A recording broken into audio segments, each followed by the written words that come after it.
now for the posterior part of the body, what we're going to start with is the trapezius. This is the most superficial muscle in the upper back.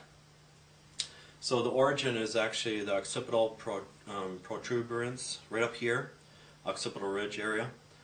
And actually the spinous process of C1 through T12. Okay, so the one you can actually palpate the best is C7. So that's where you can kind of map it out then, okay? So vertebrae C7 right here. And C1 and C2 you really can't palpate at all. So it's actually underneath the skull region. But that's where you can actually start palpating going down, so you can actually locate all the way down to T12. So a good way to remember the vertebrae is 7, 12, and 5, the times you could eat. So 7 cervical, 12 thoracic, 5 lumbar then. So let me kind of map it out for you. It kind of goes out like this, and then down like this then, okay? And some people call this the clothes hanger muscle, just because it kind of looks like you can actually hang clothes on it.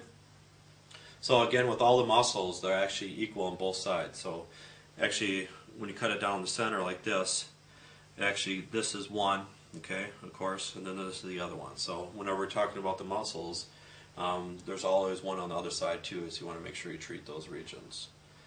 So for the trigger points for the trapezius, one that you can actually do is you can actually pinch right in the shoulder region, or you can kind of friction off that, or you can go cross fiber friction too to locate that region.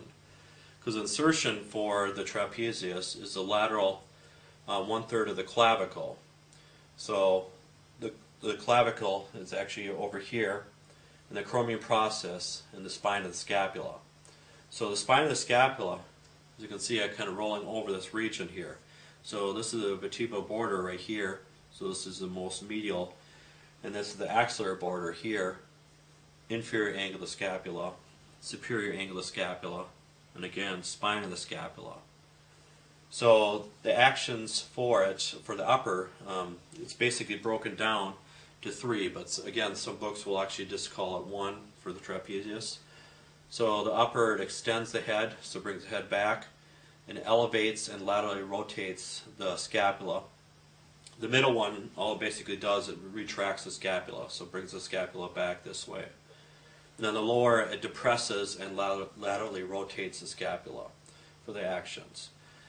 So for the trigger points, if you were going to go really deep in these regions, you're more likely not on the trapezius, because this is, again, more superficial muscle. And cadavers, it's actually a really thin muscle too. So what you want to basically do is find the superior angle of the scapula right here, and then there's basically 3 of them. And these can actually go up the neck and the back of the head too for the referral regions. So that's the typical referrals for those areas. And then there's also ones you want to feel the vertebral border of the scapula. So there's only one trigger point on, it's like halfway. So the superior angle of the scapula, inferior angle of the scapula, halfway. There's just one right in that region. And then the other ones are just off of it. But again, if you're going really deep in that region, more than likely you're not on the trapezius at all then, okay? So this is a big one that can actually, more with a stiff neck, and also the levator scapula, we'll get to that one too. And also the sternocleidomastoid, we went over that one, can actually cause problems with like a stiff neck. And then also it can mimic kind of headaches too.